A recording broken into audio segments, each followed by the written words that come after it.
누구나 살면서 바라는 게 있을 텐데요. 부자가 되고 싶다거나 건강하게 살고 싶다거나 같은 자신에게 결핍된 무언가를 원하고 바라죠. 그런데 저는 평범하게 살고 싶다는 게 제 꿈이었습니다. 별거 아닌 것 같은 평범이라는 게 제게는 무척이나 어려운 일이었기 때문이죠. 저는 태어날 때부터 평범하진 않았어요. 미혼모의 딸이었기 때문이죠. 지금 시대는 별거 아니었지만 제가 어릴 때만 하더라도 동네 사람들의 시선은 곱지 않았습니다. 하지만 제 어머니는 거기에서 그치지 않았어요. 혹시 커피장이라는 말을 알고 계시는 분들이 있을까요? 커피장은 흔히 도박장에서 쓰는 은어 같은 겁니다. 불법적으로 도박을 할 때 커피를 끓여주거나 간단한 음식을 만드는 일을 주로 하죠. 어머니는 그게 직업이었습니다. 문제는 그 직업을 가지게 되면서 도박에 빠지게 되었다는 거였어요. 전 처음 어머니가 도박에 빠진 날을 알고 있었습니다.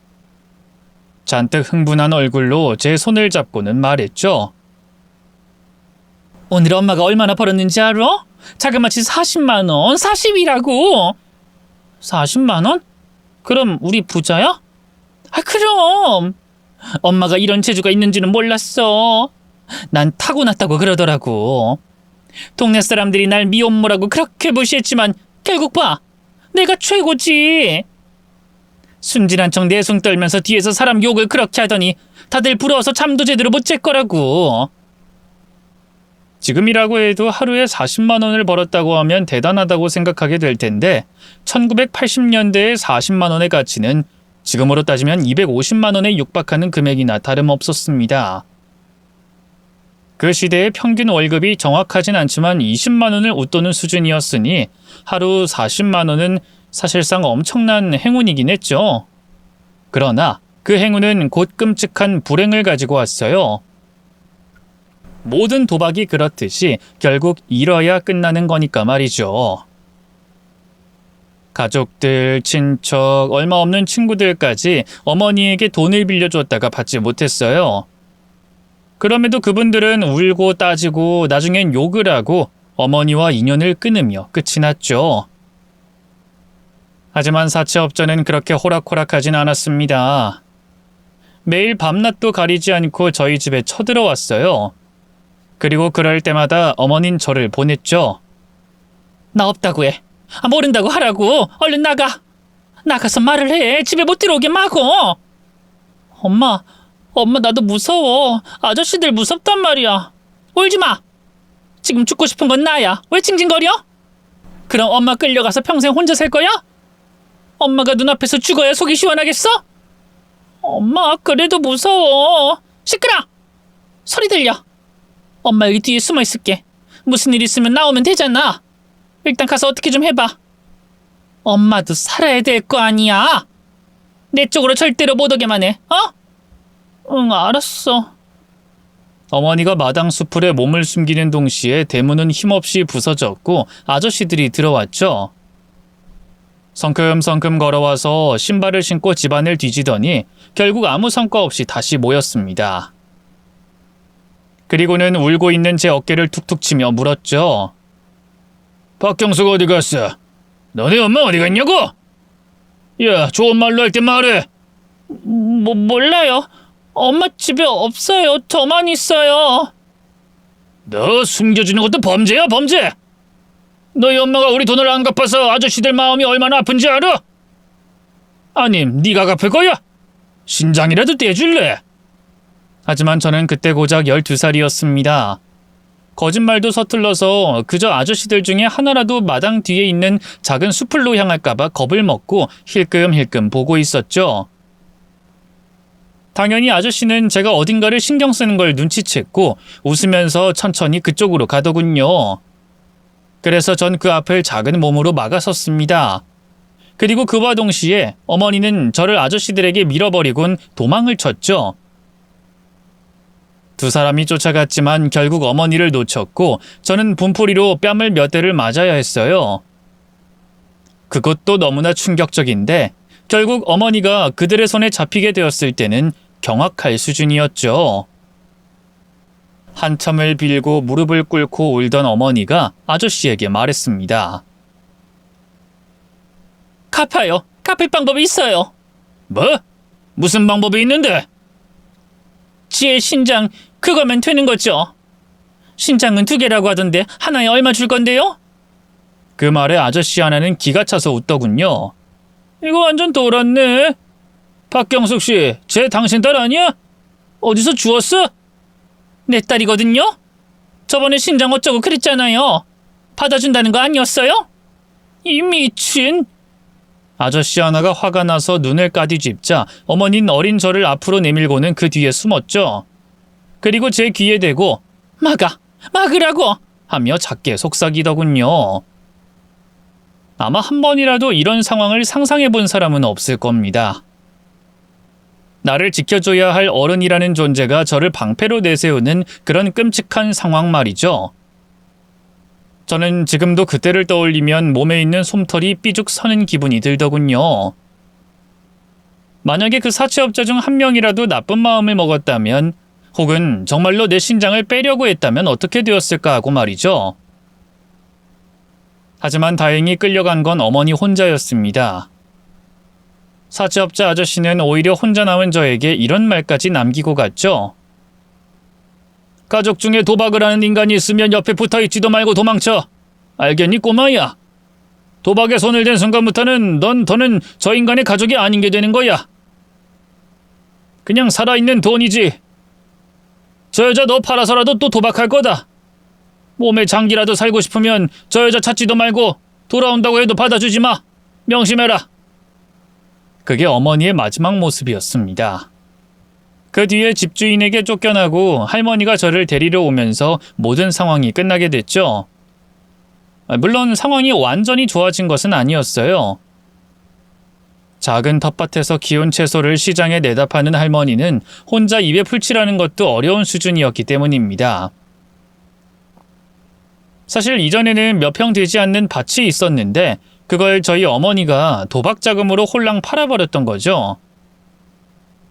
할머니는 그 일로 몹시 상심이 크셨습니다. 하루 종일 팔리지 않아서 시들어버린 채소들을 들고 오는 날에는 꼭 막걸리를 쳐주셨거든요. 그렇게 몇 년이 흘렀고 제가 고등학생이 되었을 때 할머니는 본인을 괴롭히던 기억을 하나씩 지우기 시작했습니다. 아유 맞다. 내 정신 좀 봐. 이제 밥 먹어야지. 방금 먹고 치웠잖아요 할머니. 그게 무슨 말이니? 이렇게 배가 고픈데 방금 먹었다니. 너 어디서 밥 먹고 왔어? 할머니 왜 그래요 무섭게. 그런가? 내가 요즘 좀 깜빡깜빡하네. 할머니는 알츠하이머였어요. 병원비가 없어서 간이 검사를 받기만 했지만 이미 상태는 많이 진행이 되어 있었죠. 어떤 날은 아무 일 없는 듯 그냥 지나갔지만 또 어떤 날에는 괴팍해지더군요. 하지만 저는 그런 기복도 없이 날이 갈수록 점점 죽어가는 느낌만 들었습니다. 암이 금전적으로 돌보는 가족들을 죽이는 병이라면 치매는 정신을 파괴시키는 병이라는 생각이 들 정도였죠. 할머니의 기억은 주로 어머니가 집을 나갔던 그 무렵에 머물러 있었는데 매번 자기의 딸을 찾으러 간다며 밖으로 나가곤 했습니다. 때문에 저는 잠을 제대로 자지 못했죠. 우리 경숙이 찾아야 해. 경숙이가 집을 나갔다고. 집에 있는 돈까지 몽땅 들고 나갔다니까. 내가 그 아이 가는 곳을 알아. 질 나쁜 친구들이랑 어울리는 것도 봤어. 할머니 그만 좀 해. 엄마 없어. 엄만 없다고. 넌 누군데 나한테 할머니래? 버르장머리 없이 반말이나 하고. 비켜.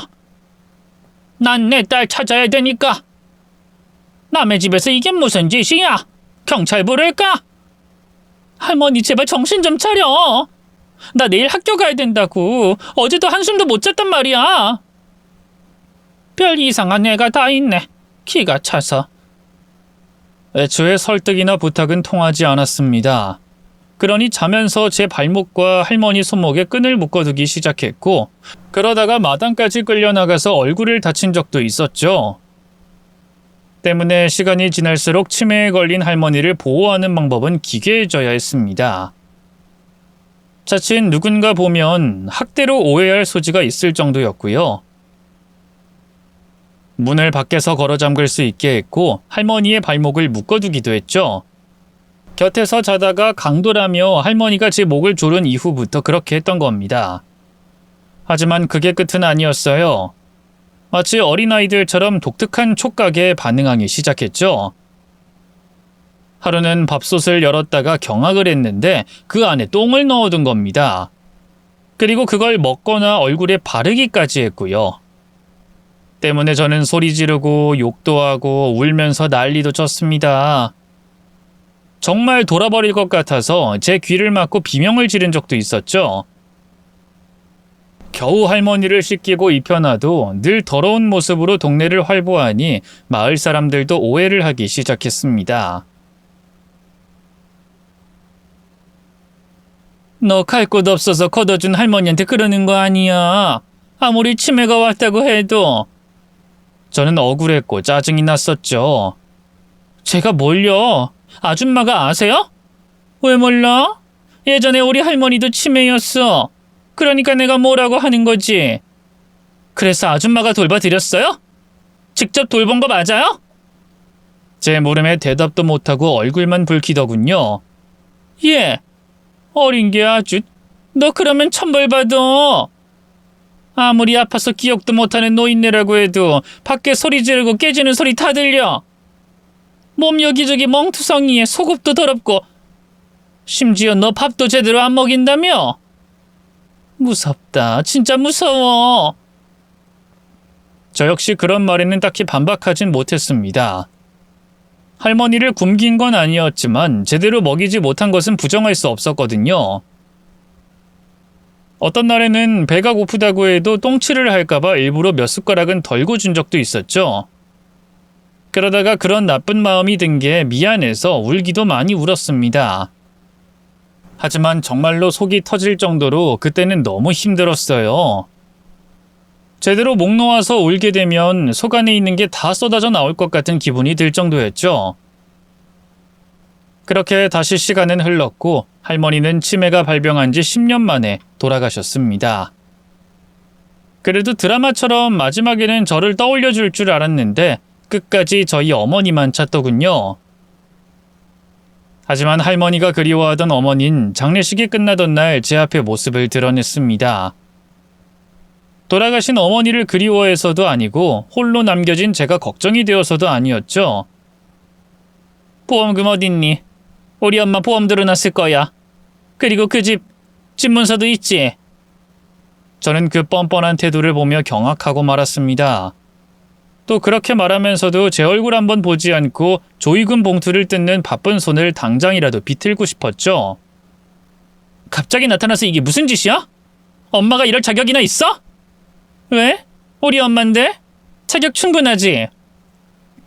너도 나 죽으면 챙겨. 남는 게 있으면 줄 테니. 근데 이번에는 아니지. 우리 엄마니까. 엄마 아직도 도박해? 아직도 정신 못 차렸어? 도박? 내가 그걸 왜 해? 나 안 해. 예전에 잠깐 놀이 삼아 한 거지. 거짓말하지 마. 엄마 할머니 치매인 건 알고 있었지? 알면서도 안 온 거지? 내가 뭘 알아. 너랑 연락도 끊었는데. 근데 장례식을 어떻게 찾아왔어? 엄마 말처럼 연락도 끊었는데 어떻게 왔냐고? 그래 알아. 그래서 뭐? 내가 알면 뭐가 달라져? 뭐 우리 엄마가 살아났니? 아니잖아. 괜히 시비 걸지 말고 우리 엄마가 남긴 거나 줘. 어차피 내가 상속 1순위야. 진짜 제대로 미쳤구나. 당신이 그러고도 엄마야? 할머니가 얼마나 엄마를 찾았는데 자식으로도 최악이고 부모로는 더 최악이야. 제가 울분을 토하며 말하자 어머닌 그저 실소를 터뜨리셨죠. 야 정신 차려.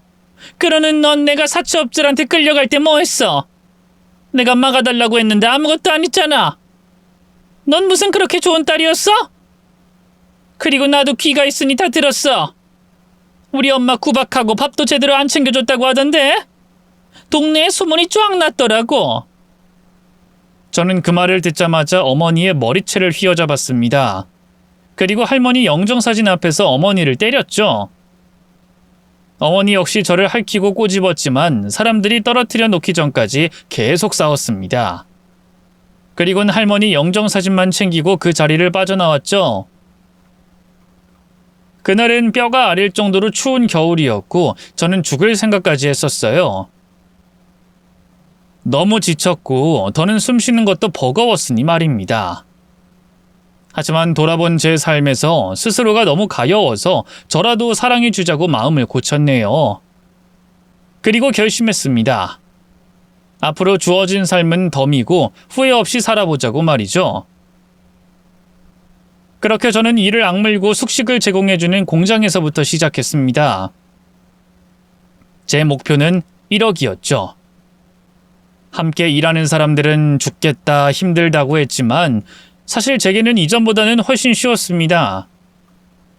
이 몸은 피곤했지만 적어도 잠이라도 충분히 잘 수 있었고 오로지 내 몸 하나만 건사하면 되니까요. 부실하긴 했지만 이전에 비하면 풍족할 정도로 식사가 제공되었고 사람들에게 칭찬도 받았습니다. 아무리 열심히 할머니를 돌봐도 욕을 먹던 이전과는 확연히 달랐죠. 그렇게 저는 30보다 40에 가까운 나이가 되어 겨우 목표를 이루게 됐죠. 그리고 딱 그 무렵에 만나게 된 것이 남편인 재혁 씨였습니다. 재혁 씨는 번듯한 사업가였어요. 2번의 이혼 경력은 있었지만 아이도 없었고 모두 상대의 부정으로 하게 된 이혼이었죠. 그 사람은 한참 부족한 저를 존중해주고 제 불우했던 과거마저도 감싸줬습니다. 하루는 제가 할머니 생각이 나서 이런저런 이야기를 하며 후회한 적이 있었어요. 좀 더 할머니를 잘 돌봐드렸어야 했는데 소리도 지르고 짜증도 얼마나 냈는지. 정말 잘해드리고 싶었는데 실패했죠. 실패라뇨. 행동을 멈추는 게 실패죠. 하지만 할머님을 포기한 게 아니라 결국 끝까지 돌봤잖아요. 그럼 실패가 아니라 실수고 실수는 과정의 하나일 뿐이에요. 할머니도 그런 거 다 아시고 계실걸요? 그럼 정말 좋을 것 같긴 해요. 분명 그럴 겁니다. 그러니까 앞으로는 더 행복한 모습 많이 보여주면 좋겠죠? 좋은 곳도 가고 맛있는 것도 먹고. 제가요? 좋은 곳이라. 나이는 이렇게 먹었는데 해외는 물론이고 국내 여행지도 한 번 간 적이 없네요. 그렇다고 이제 하는 것도 좀 웃기고요. 그런 말도 있죠? 오늘이 가장 젊고 찬란한 나이다. 나중에 60대 되고 70대 되면 딱 10살만 어렸다면 뭐든 할 수 있었을 거라고 말하게 될걸요? 그러니 나이에 연연하지 말아요. 우리나라 사람들은 그런 게 이상하다니까요. 나이 먹는다고 해서 다 멋진 어른이 되는 게 아니라는 걸 알고 있으면서도 나이에 스스로를 가두고 나이답게 살자고 하는 거예요. 제가 좀 그랬나요? 네. 제가 나이도 4살이나 많은데 너무 나이 가지고 그러니까 서운해요. 여자랑 남자랑 같나요? 저만 해도 무슨 하자 있냐는 소리를 듣는데 재혁 씨는 아니잖아요. 봐요. 또 그런다. 시대가 바뀌었어요. 자신감을 가져요. 인생은 40부터라는 말도 있으니까요. 그러니까 우리 결혼해서 더 행복하게 살아봐요. 평범하게 살고 싶다고 했죠? 저는 그걸 특별하게로 바뀔 수 있게 노력해볼게요. 재혁 씨는 정말이지 완벽한 사람이었습니다. 연애조차도 해본 적 없어 서툰 저에게 최대한 눈높이를 맞춰줬고 저를 배려하고 아껴줬죠. 실제로 손을 잡는 것만 해도 걸린 시간이 총 2달이었으니까요. 더구나 홀어머니와 함께 살고 있는데 어머니에게도 정성이 대단했습니다. 밖에 나와 있으면서도 수시로 어머니에게 연락을 했고 전화를 받지 않으면 일을 하다가도 도중에 집으로 갈 정도였죠. 7년 전에 유방암에 걸려 완치 판정까지 받았지만 몸이 많이 약해서 긴장을 놓을 수가 없다고 하더군요. 재혁 씨는 자신의 어머니에 대해서 이렇게 말했습니다. 우리 엄마는 정말 좋은 분이야. 약간 고집이 있긴 한데 결국엔 내가 원하는 건 뭐든 하게 해주셨어. 아마 당신도 딸처럼 잘 대해주시려고 하실 거야. 낯을 가리는 게 약간 흠이지만. 나도 낯을 가리는데 걱정이네. 반대하시면 어쩌지? 내가 배운 것도 별로 없고 직업도... 걱정할 거 없어. 우리 엄마는 그런 거 절대 안 봐. 하지만 그 집안은 볼 거 아니야. 우리 엄마 그런 분이라는 거 알면 싫어하시지 않을까? 절대로. 말했잖아. 엄마는 결국 내가 하자는 건 해주신다고. 자식 이기는 부모 없다는 말이 딱인 그런 분이야. 그리고 싫다는 표현도 잘 못하실걸? 그런데 막상 결혼을 하려고 했을 때 반대를 하셨습니다. 재혁 씨의 말과는 달리 표현도 아주 분명하셨죠. 오히려 낯을 가리는 건 저였습니다. 내가 이렇게 따로 불러낸 건 전화로 해도 말이 안 통해서 그래요. 제가 그쪽이 마음에 들지 않는다고요. 제 아들이랑 헤어지면 좋겠어요. 어머님, 제가 정말로 잘할게요. 저 정말로 자신 있어요. 이게 무슨 일자리 구하는 건 줄 알아요? 잘한다, 자신 있다. 그런 걸로 결혼을 결정하기에 그쪽도 어린 나이가 아니잖아요. 사람 싫은 게 이유가 있나요? 그냥 전 그쪽이 싫어요. 이렇게 예의 있게 거절할 때 물러나세요. 아직 저에 대해서 잘 모르시잖아요. 대충 들었어요. 삶이 팍팍했다고. 키워주신 할머니가 치매여서 그걸 돌봤다고? 네, 맞아요. 제대로 잘해드린 건 아니지만 그래도 최선을 다하긴 했어요. 힘들었겠네.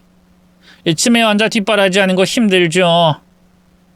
사람들은 치매가 기억을 갉아먹는다고 하는데 내가 봤을 때는 추억조차 갉아먹어서 돌보는 사람을 미치게 만들거든요. 보호자에게 추억을 빼앗아가고 안 좋은 기억만 잔뜩 심어주고 떠나니까요. 저는 순간 그 말에 눈물이 쏟아질 뻔한 걸 겨우 참았죠. 비록 저를 싫다고 밀어내긴 했지만 그분의 눈에는 분명 안쓰러움이 비쳤습니다. 그래서 저는 솔직히 시어머니가 싫진 않았어요. 저 정말 최선을 다할게요. 재혁 씨한테도 잘하고 어머님도 잘 모시고. 말귀를 못 알아먹어요? 그쪽은 평생 누구 뒷바라지 하려고 태어났어요?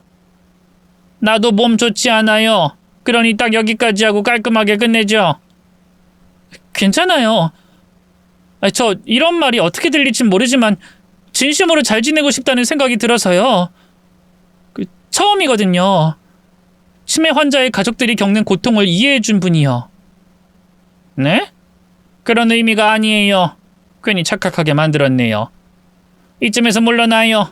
저는 아가씨 같은 사람 별로거든요. 그냥 연애만 하든가. 결혼은 절대로 안 됩니다. 보통 사람이라면 그런 말에 어느 정도 상처를 받긴 했을 겁니다. 첫인상부터가 별로다. 그냥 마음에 들지 않는다는 말이 좋은 말은 아니니까요. 하지만 워낙 거친 환경에서 자라서 그런지 아무런 타격이 없었습니다. 막말로 제 얼굴에 똥칠을 12번을 해도 내공이 쌓여있기도 했고요. 어린 저를 떠밀며 장기까지 팔겠다는 친어머니 밑에서 자랐기에 독하고 모진 말에 끄떡도 하지 않았습니다. 거기다 남편의 주도로 거의 강제로 밀고 들어가 결혼을 하게 되었고요. 물론 그게 썩 좋지는 않았습니다. 저는 시어머니에게 허락이 떨어지길 기다렸으면 했거든요. 됐어. 우리 엄마는 어차피 내 고집 못 꺾어. 왜 말 안 했어? 엄마가 반대하는 거? 인정받고 싶으니까. 그래서 정정당당하게 결혼하고 싶었어. 다른 이유는 아니야. 인정은 차차 받아도 돼. 그리고 우리 엄마가 그러는 거 전 며느리들이 사고를 많이 쳐서 그런 거야. 하도 뒤통수를 맞다 보니 어쩔 수 없었던 거겠지. 결혼하고 당신이 나한테 잘하는 거 보면 생각이 바뀌지 않겠어? 정말 그럴까? 그래도 난 좀 찜찜하거든. 그래? 그럼 내가 엄마한테 주의라도 줄까? 아니야, 그런 말은 아니고 그냥 잘 보이고 싶은데 첫 단추를 잘못 끼운 느낌인 거야. 그러자 남편은 부드럽게 제 어깨를 잡곤 말했죠. 걱정 마. 내가 제대로 다시 끼워주면 그만이야. 그리고 엄마가 뭐라고 하면 나한테 바로 말해. 앞으로 우리 부부 사이에 숨기는 건 없으면 좋겠네. 그래, 알았어. 아무래도 남편은 이전 결혼에 대한 상처 때문인지 약간은 강압적인 모습이 있긴 했습니다. 뭐라고 딱 꼬집어서 설명하긴 힘든데 보통 자신의 어머니에게 주의를 주겠다는 말은 하지 않잖아요. 그냥 넘어갈 수 있긴 한 사소한 실수로 봐도 되겠지만 어쩐지 연애를 할 때와는 다르다는 게 느껴졌죠. 하지만 그런 것에 대해서 깊이 생각할 수 있는 시간은 제게 주어지지 않았어요.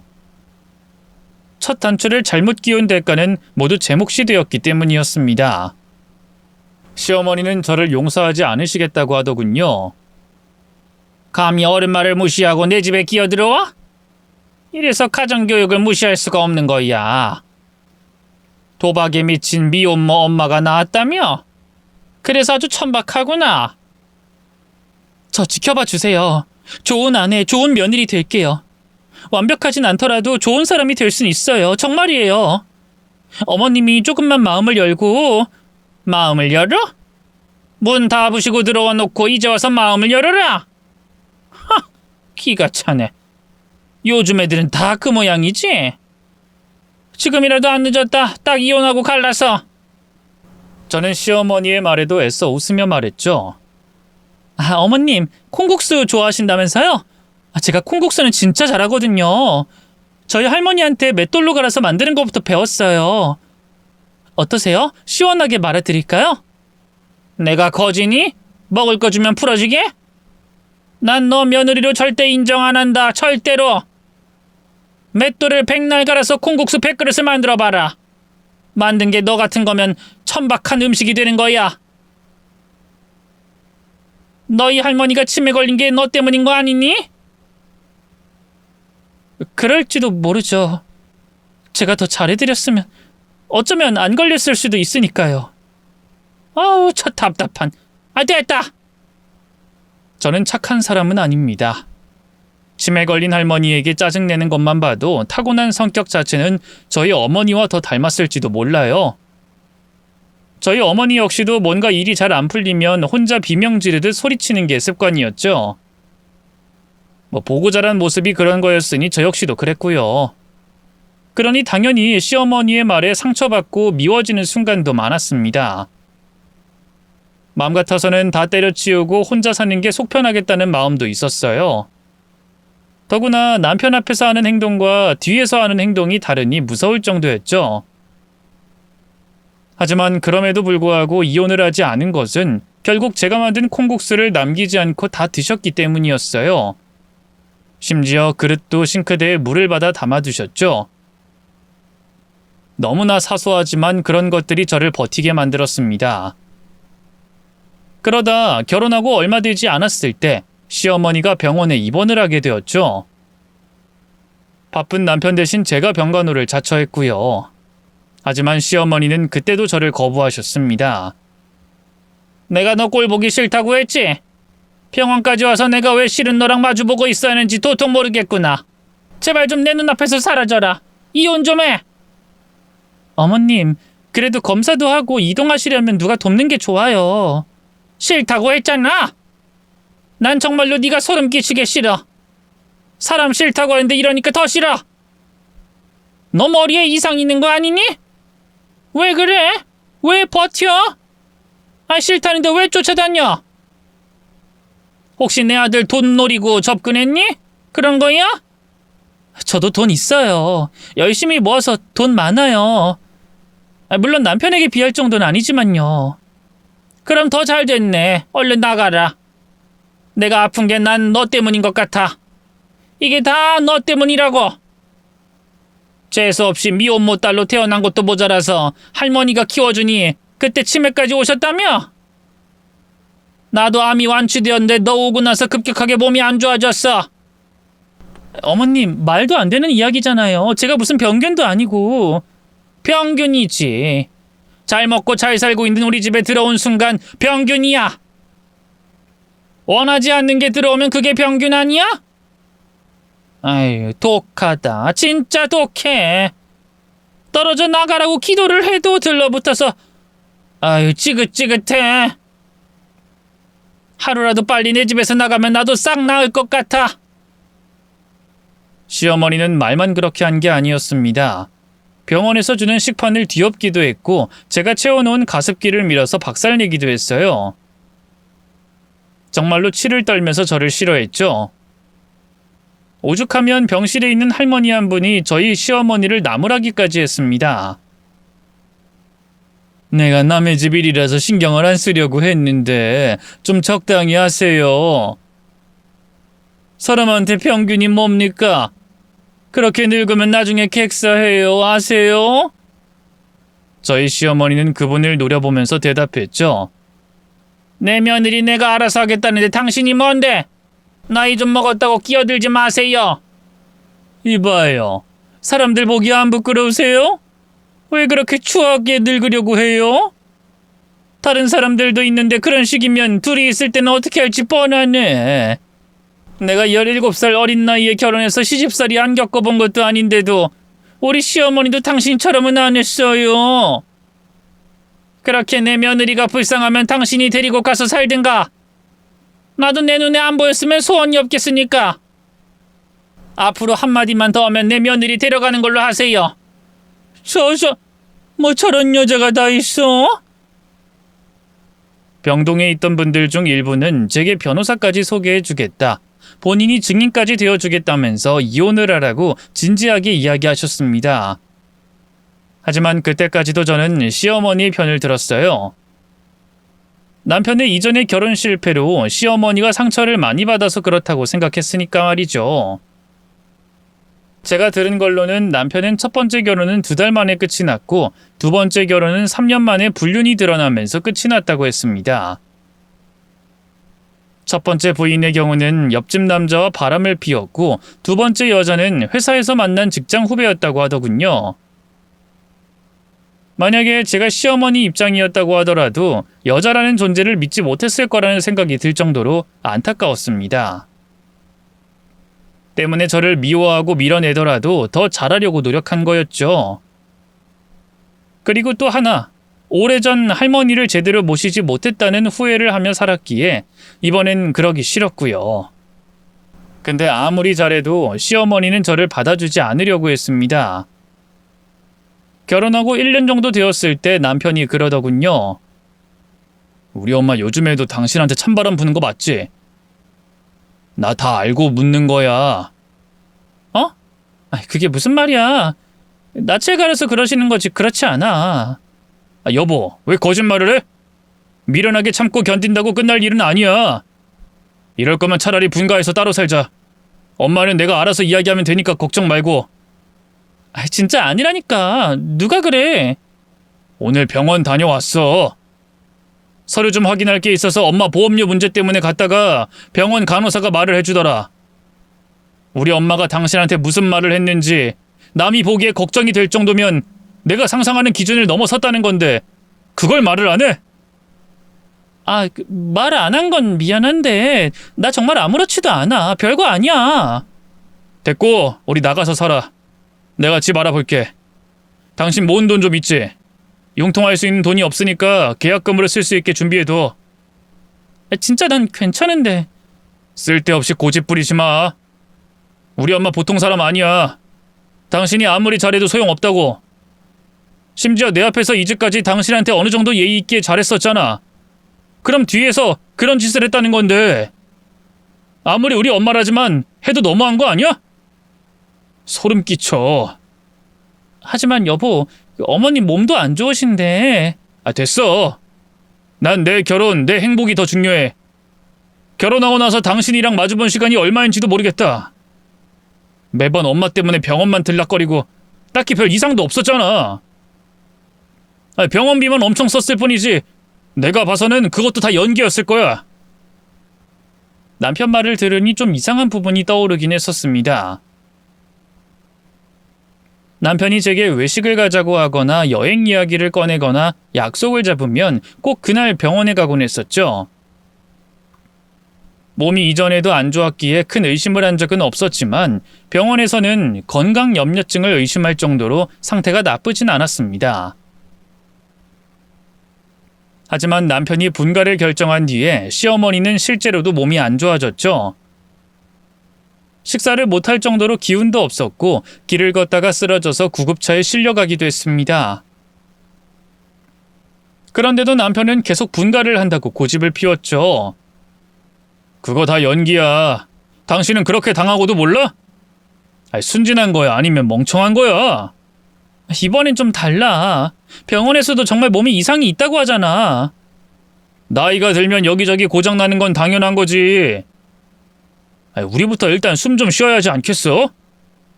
누가 돌보지 말자고 했어? 내가 요양원이라도 넣는다고 했어? 그냥 따로 좀 살자고. 어머님 모시는 건 당신한테 1순위였잖아. 난 정말 괜찮은데. 당신 평범하게 사는 게 소원이라고 하지 않았어? 지금 당신 하는 꼴을 보면 죽을 걸 뻔히 알면서 불에 뛰어드는 미친 나방처럼 보여. 아파트 알아봤어. 당신 가진 돈으로 계약하고 나머지 잔금은 내가 알아서 할게. 알았어. 얼마까지 가능해? 뭐 여기저기 넣어뒀다며. 응, 그 주식이랑 채권으로 분산해놔서 바로 빼진 못해. 융통 가능한 돈은 5천 정도? 그래? 나머지도 그럼 상황 보면서 빼자. 요즘 회사가 좀 힘들어서. 알겠어. 그 은행 채권은 만기되면 말해줄게. 좋아, 잘 생각했어. 어머니도 지금 좀 충격받아서 잠깐 저러는 거야. 그러니까 너무 신경 쓰지 말자. 따로 살아도 자주 보고 그러면 되는 거잖아. 응, 고마워 여보. 그러나 그 고마움은 그리 오래 가진 못했어요. 남편이 계약금으로 가져간 제 돈을 모두 날려버렸다는 걸 알게 되었기 때문이었습니다. 그것도 카지노에서 말이죠. 아무래도 어머니의 도박 때문에 도박의 돛소리에도 화들짝 놀라는 저였기에 도저히 그건 용서가 되지 않았어요. 하지만 남편은 별거 아니라는 식으로 치부했죠. 당신은 돈 몇 푼에 바들바들 떠는 사람이겠지만 난 아니야. 그 정도 돈은 얼마든지 융통 가능하고 나한텐 빚도 아니라고. 제발 그걸로 날 더는 화나게 하지 마. 얼마 안 된다고? 얼마 안 되는 돈이라면서 왜 내 돈으로 도박을 해? 내 돈? 우리 돈이지. 우린 부부야. 내 돈이 당신 돈인 것처럼 나한테도 그렇게 해주는 게 맞지? 내가 결혼해서 당신 굶긴 적 있어? 없잖아. 나 돈 여유 있어. 지금 경기가 안 좋아서 잠깐 그런 거야. 나 잘 나가는 거 알잖아. 그래도 도박은 아니지. 적어도 나한텐 그러지 말았어야지. 우리 엄마 이야기해줬잖아. 그 오래된 이야기 또? 당신 40대야. 30년도 더 지난 이야기를 왜 아직까지도 해? 상처고 뭐고 별거 아니라니까. 내가 도박에 중독이라도 된 것 같아? 그냥 친구랑 놀다가 어쩌다 보니 하게 된 거야. 그것 가지고 당신 어머니랑 비교하지 마. 정말로 단순히 한번 놀다가 왔을 수도 있습니다. 어쩌다가 돈을 잃었고 그 사람에게는 5천만 원이 큰 돈으로 느껴지지 않을 수도 있었죠. 하지만 저희 어머니 역시도 늘 도박을 한 날에 비슷한 반응이었어요. 별거 아니었다. 그냥 가볍게 했다. 너무 예민하게 받아들인다. 단순히 좀 스트레스 풀고 온 거다 하는 식으로 말입니다. 그래서 저는 남편에게 너무 큰 실망을 하게 되었고 아파트 잔금에 보태려고 했던 돈을 차일피일 미루며 주지 않았죠. 그런데 하필 그때 시어머니가 저희 생일에 깜짝 선물을 준비한 겁니다. 문제는 누구라도 원하지 않을 끔찍한 선물이라는 거죠. 바로 남편과 카지노에 함께 갔던 여자를 데리고 온 겁니다. 성격도 너무 화끈하고 딱 내 스타일이네. 정말로 너 우리 아들이랑 결혼하지 않을래? 여자는 기가 찬 듯 웃으며 대답했죠. 유부남인데 제가 결혼이라니. 그리고 전 오빠랑 가볍게 만나기만 했어요. 미래를 이야기하고 그럴 사이가 아니라. 그걸 꼭 따지고 그래야 해? 내가 좋고 또 우리 아들도 좋으니까 두 사람이 함께 있었던 거지. 가볍게 생각해요. 난 아가씨가 너무 마음에 들어. 네? 저는 결혼을 하더라도 시어머니를 모시고 살 생각은 없는데. 저도 당연히 그래야 한다고 생각해요. 결혼하면 각자 가정을 이뤄야지. 늙은이가 왜 붙어있어? 우리 아들 사업하는 거 알죠? 돈도 엄청 잘 쓰잖아요. 어때요? 능력은 되는데.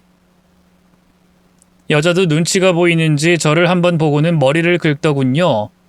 이야기를 대충 들어보니 시어머니가 일방적으로 집으로 불러낸 것 같았습니다. 만나지 말라고 하거나 머리채를 뜯길 걸 각오하고 온 여자가 당황스러울 상황이었죠. 난데없이 결혼하라고 허락을 해줬으니 말입니다. 헌데 유부남인 걸 알고도 카지노에서 함께 이틀이나 있다가 온 여자도 정상은 아니었어요. 제가 별 반응도 없자 대충 집이 어떤 식으로 돌아가는지 파악을 했는지 태도를 바꿨죠. 그럼 나 이 집 줄 건가요? 제가 며느리가 되면요. 아니 뭐 줄 건 없지. 우리 새아가가 원하면 내가 얼마든지. 어머니 화끈하시네요. 그것도 며느리 듣는 앞인데 진짜 며느리가 많이 서운하겠다. 서운? 제가? 쟤는 감정이 없어요. 아가씨랑은 좀 다르지. 보고 있으면 무슨 로봇이랑 같이 있는 기분이라고 해야 하나? 어쨌든 그래요. 뭐 결혼하는 것도 그렇게 반대를 했는데 굳이 하겠다고 들어와서 저러고 있는 거라 너무 신경 쓰지 마요. 그럼 어머님 성의를 봐서라도 재혁 씨한테 진지하게 물어는 볼게요. 근데 이혼을 해야 뭐 이런저런 서류 작업도 가능하지 않을까요? 아 이제 금방이지. 걱정 마요. 재혁이가 이미 그쪽이랑 여행도 다녀온 사이인데. 두 사람이 호호하하 웃고 있을 때 문이 열리더니 제 남편이 뛰어들어왔고 그 상황에 소리를 질렀습니다.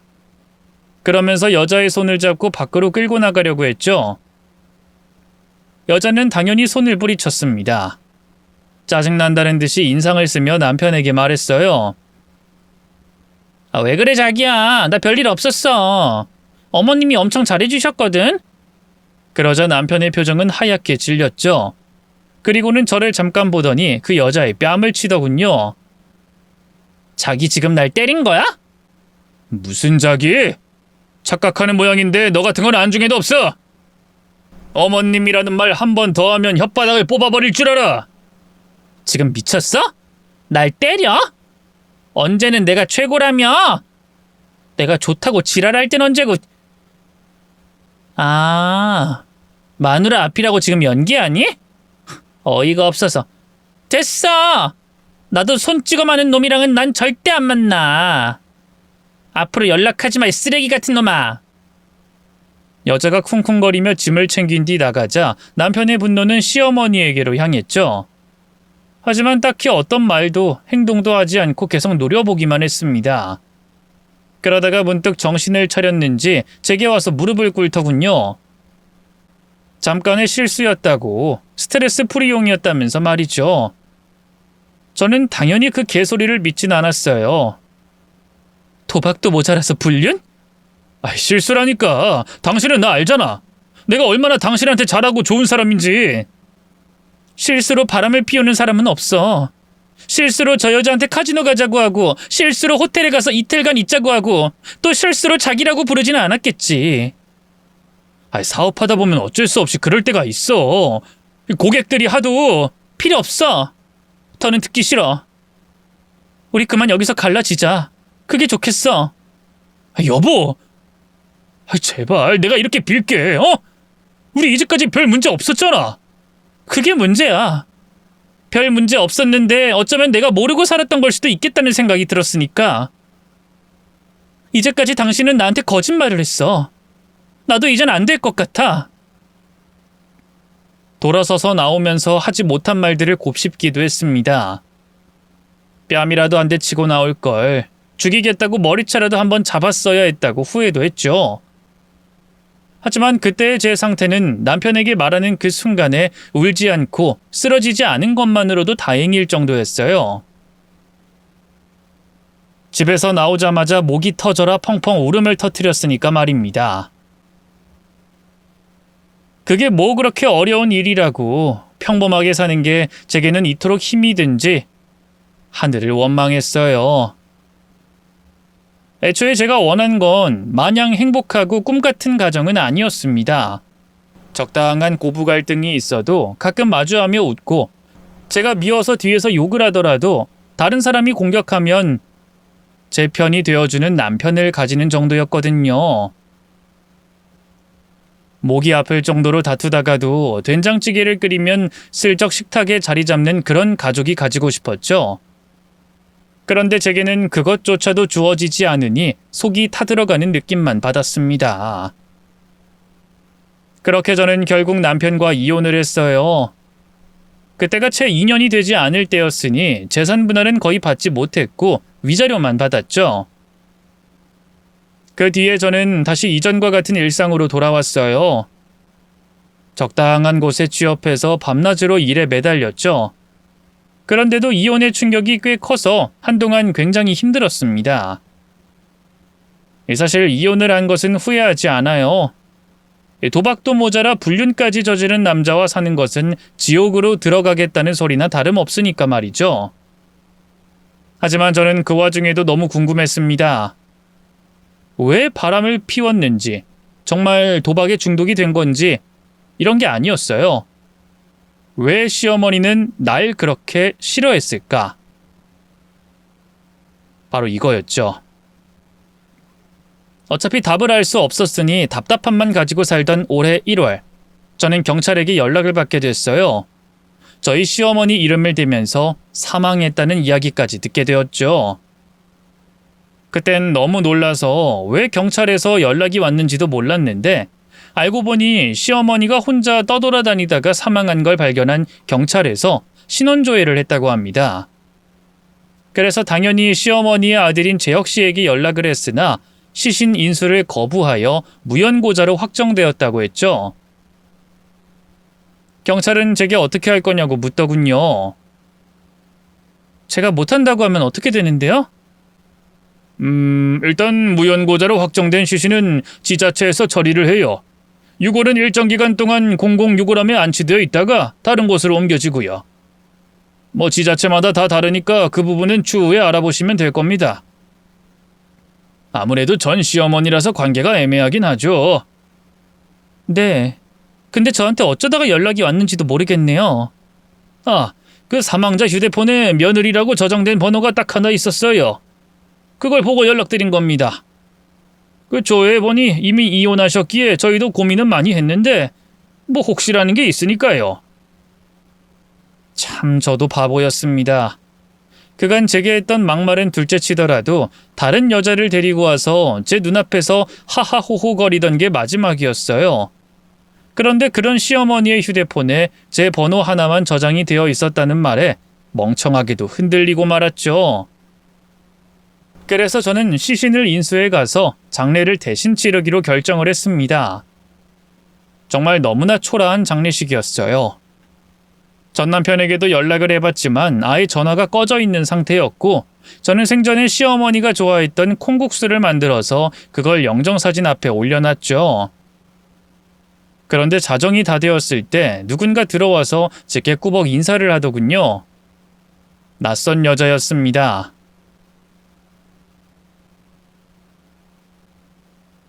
삼가 고인의 명복을 빕니다. 저도 목을 숙여 인사를 했죠. 여자는 시어머니의 영정사진 앞으로 가서 눈물을 흘렸습니다. 너무나 서러워 보여서 차마 말을 걸지도 못했죠. 얼마의 시간이 흘렀을까? 인사를 다 끝냈는지 눈물을 훔치고는 제 손을 잡고는 말했습니다. 어머님 시신 화장은 좀 밀어주세요. 장례 끝나면 일단 경찰서부터 같이 갑시다. 그쪽이 누군데요? 제가 묻자 여자는 제 눈을 보고 말했죠. 첫 번째 며느리요. 상황을 완전히 이해하진 못했지만 그 사람의 말처럼 저희는 경찰서로 갔고 여자는 각종 서류와 유언장을 내밀었어요. 그 서류는 병원에서 받은 진단서가 대부분이었죠. 그런데 그 여자 옆에서 이야기를 듣다 보니 제 귀를 의심할 충격적인 것들이 쏟아져 나오더군요. 시어머니가 오랜 기간 아들에게 가학적인 폭행을 당해왔다는 것, 암투병 당시에 보험금을 가로채서 그것으로 도박에 탕진했다는 것, 또한 무연고자로 떠들게 된 건 역시 아들, 즉 제 전남편이 저지른 일이라는 거였습니다. 저는 그 사실을 믿을 수 없었지만 시어머니가 남겨놓은 일기장과 유언장에는 그런 내용들이 빼곡하게 기록이 되어 있었죠. 그 일기 중에 하나를 읽고 입을 틀어막았어요. 아들은 내가 암으로 죽길 바란다 라는 제목이었죠. 또한 거기에는 제 이야기도 상당히 많았습니다. 특히나 저를 쫓아낼 수 있는 방법에 대한 것을 고민한 흔적들이 많았어요. 첫 번째 며느리는 시어머니가 죽기 전에 자신에게 소포로 이것을 보냈는데 너무 늦게 확인을 했다며 경찰에게 소상히 설명을 했습니다. 또한 시어머니 앞으로 든 보험금의 액수가 상당하다는 것부터 시어머니의 명의로 있는 집을 상속받기 위해 추운 겨울에 쫓아낸 것까지 신고하겠다고 했죠. 대충 조사가 끝나고 저는 더는 참지 못하고 그 여자에게 물었습니다. 도대체 뭐가 어떻게 된 건지 설명을 해봐요. 존속 상해치사죄요? 유기는 또 뭐죠? 일기장 보고 대충 알았어요. 정말 아무것도 모르네요. 어머님이 그쪽 엄청 아껴줬구나 싶어서 부러워요. 그게 무슨... 물론 일기장 보니 상처도 많이 받았을 것 같은데 시어머니 미워하지 마세요. 아니 미워하지 않으니까 시신 인도도 했겠네요. 우리 어머님이 며느리 복은 정말 끝내주네요. 사실 저는 처음 결혼하고 한 달 만에 남편한테 돈을 빼앗겼어요. 그리고 반항하니 맞았고요. 맞았다고요? 그 사람이 때렸다는 건가요? 네. 그 인간 정말 쓰레기거든요. 그때 시어머니가 저를 보호해 주셨는데 뭐 힘으로 당할 수가 있나요? 둘 다 맞았죠. 돈은 다 빼앗겼지. 당장 나갈 곳도 없지. 그 인간이 꼭 부모 없고 갈 곳 없는 여자한테만 접근해서 결혼했거든요. 둘째 며느리도 그랬으니까. 그때를 떠올리는지 고통스러운 표정으로 여자는 상세한 설명을 해주더군요. 결국 빈털터리가 된 이후에 살기 위해서 이혼을 하긴 했는데 그때 시어머니가 생활비를 계속 보내줬다고 합니다. 당시에 시어머니는 암이 발병되기 전이었고 요양사 일을 하며 번 돈을 모두 여자에게 준 거였죠. 그때는 빼앗긴 돈에 대한 합의금 정도로 생각하고 고마워하지도 않았다고 해요. 하지만 나중에 엉망이 된 얼굴을 우연히 보고 알게 되었다고 했습니다. 그간 시어머니는 그 돈을 여자에게 주기 위해서 아들과 맞서 싸우기까지 했다는 걸 말이죠. 그리고 그 무렵에 두 번째 며느리가 들어왔고요. 두 번째 며느리는 꽤 오래 함께 살았다고 하던데? 네, 죽이 잘 맞았거든요. 시어머니가 그 여자 때문에 엄청 고생하셨죠. 재혁 씨랑 똑같은 여자였으니까.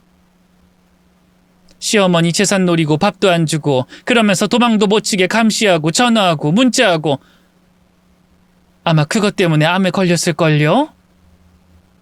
두 인간들은 시어머니 죽으라고 고사를 지냈는데 시어머니는 돌아가시지 않았죠.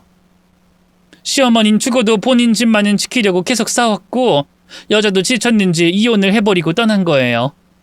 그 다음이 그쪽이고. 불륜이라고 들었어요. 불륜? 그 인간이 바람 피웠다는 건 알죠. 모르긴 해도 두 번째 아내도 아닐 거고요. 그런데 왜 어머님은 그런 말을 제게 안 했죠? 안 통했으니까요. 실은 저한테도 비슷한 말을 했었어요. 남편이 도박에 빠졌다는 것도 말했고 여자 관계가 복잡한 것도 말했죠. 저는 안 믿었어요. 너무 다정했던 사람이었으니까 말이죠. 오히려 그땐 시어머니가 정신적으로 문제가 있다고 생각했어요. 그리고 두 번째 며느리한테도 똑같이 말했는데 그 여잔 아마도 어차피 돈 때문에 결혼한 거라서 신경도 안 썼겠죠. 그래서 그쪽한테는 저나 두 번째 며느리와는 다른 방법을 쓰려고 했던 것 같아요. 구박으로 쫓아내려고 했다는 거죠? 그렇죠. 아주 가끔 저한테 전화로 고통을 호소하셨는데 그쪽을 정말 많이 좋아하는 것 같았어요. 가끔은 얼마나 자랑을 하는지 질투가 날 정도? 어렴풋하게 이상한 거 없었어요? 실제로 시어머니는 저와 남편 둘만 남겨지는 상황만 되면 아프다고 하거나 무슨 수를 써서라도 저를 따로 불러냈습니다. 그리고는 계속 구박을 하며 알아서 떨어져 나가길 바랬죠. 그렇게 해서라도 저와 제 돈을 아들에게서 보호하려고 했던 거였어요. 그래도 통하지 않자 아들이 바람을 피우는 상대까지 집으로 끌어들였던 겁니다. 그리고 그 뒤는 온전히 본인이 감당해야 했죠. 남편은 제게 남은 돈이라도 빼앗을 요량이었는데 그걸 시어머니가 방해했으니 그날은 뼈가 부러질 정도로 때렸다고 하더군요. 결국 한겨울에 내쫓기까지 했고 그렇게 어머님은 치료도 제대로 받지 못한 상태로 길거리를 떠돌다가 돌아가신 겁니다. 당연히 이런 사실은 경찰에게도 알려졌고 증거도 차고 넘쳤어요. 그리고 그 증거가 왜 있었는지는 뒤늦게 알게 됐죠. 도박에 미쳐서 결국 빚에 쪼들리던 남편이 다시 저를 찾아오려고 했기 때문이었다는 걸 말입니다. 그토록 오랜 고통을 받으며 살았음에도 아들이기에 끝까지 잡고 있던 손을 저 때문에 놓은 거였죠. 아직 선고가 확정되기 전이지만 남편은 구속되어 재판을 받고 있습니다. 안타깝게도 존속폭행치사로 무거운 형벌을 받길 원했지만 현실은 받아들여지지 않았죠. 존속폭행과 유기치사죄로 판사 앞에 서게 되었으니까요. 그리고 저는 시어머니가 남긴 유언장도 보게 되었습니다. 길고 긴 편지에는 제게 사죄하는 내용이 한 장, 또 저를 걱정하는 내용이 한 장, 마지막 장에 사망보험금과 남은 유산에 대한 내용이 들어있었죠. 시어머니는 평생을 도박에 미쳐있는 아들에게서 지켜낸 유일한 재산을 저와 첫째 며느리에게 반씩 나눠주겠다고 하셨어요. 원래는 유일한 핏줄인 남편이 상속을 받게 될 거였지만 민법에 따라 남편의 죄명이 상속 결격 사유에 해당하여 유언으로 재산이 분배가 될 수 있었던 겁니다. 시어머니도 변호사를 통해 다 알아보고 유언장을 공증까지 했고요. 하지만 사실 유언장을 읽는 순간 그런 건 아무 상관도 없었죠. 유언장 중 첫 장과 두 번째 장 일부만 공개할게요. 자식 새끼 잘못 키운 나 같은 것이 입에 뭐가 들어가든 무슨 맛이 있었겠니? 아무리 맛있는 걸 먹어도 모래를 집어먹은 느낌이었단다. 하지만 그날 네가 나한테 해준 콩국수는 참말로 맛있더라. 염치도 없고 양심도 없고 용기도 없는 나 같은 년에게 이게 무슨 복인가 싶어. 눈물은 나고 목이 메어 컥컥거리면서도 그걸 목구멍에 쑤셔놓고 다 먹었다. 그리고 그때 알았다.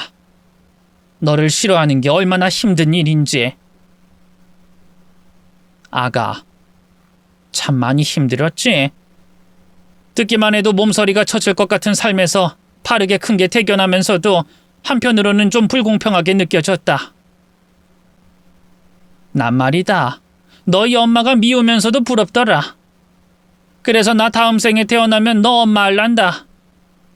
부디 허락해 주겠니?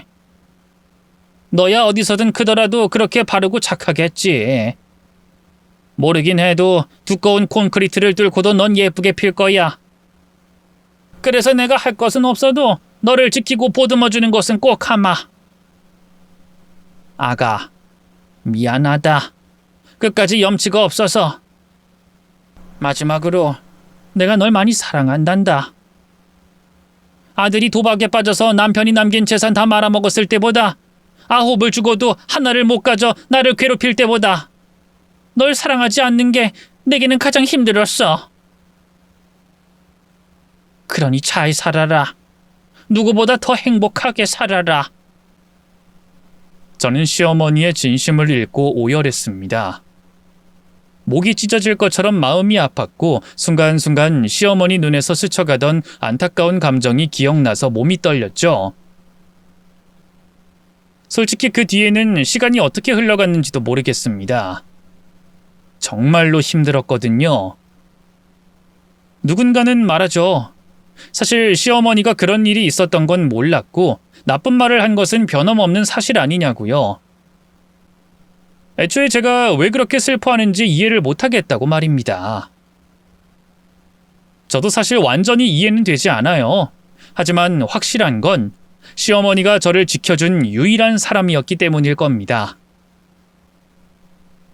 늘 친어머니의 앞에서 방패처럼 쓰였고 치매 걸린 할머니가 나가지 못하게 문 앞에서 지켰던 건 저였으니까요. 누군가에게 처음으로 받은 진심이 너무 따뜻해서 비록 슬픔만 떠오르는 추억이라 해도 더 머물러 있고 싶었는지도 모르겠습니다. 이제 콩국수와 너무 잘 어울리는 여름이 왔죠. 조만간 곱게 맷돌로 간 콩국수를 만들어 시어머니 산소를 찾아갈까 해요. 그리고 말하려고요. 당신이 내 엄마가 되어주면 좋겠다고 말이죠. 평범하게 보통의 가정에서 그렇게 함께 있었으면 한다고요. 저를 지켜주셔서 정말 감사했습니다. 그곳에서 부디 평안하셨으면 좋겠네요.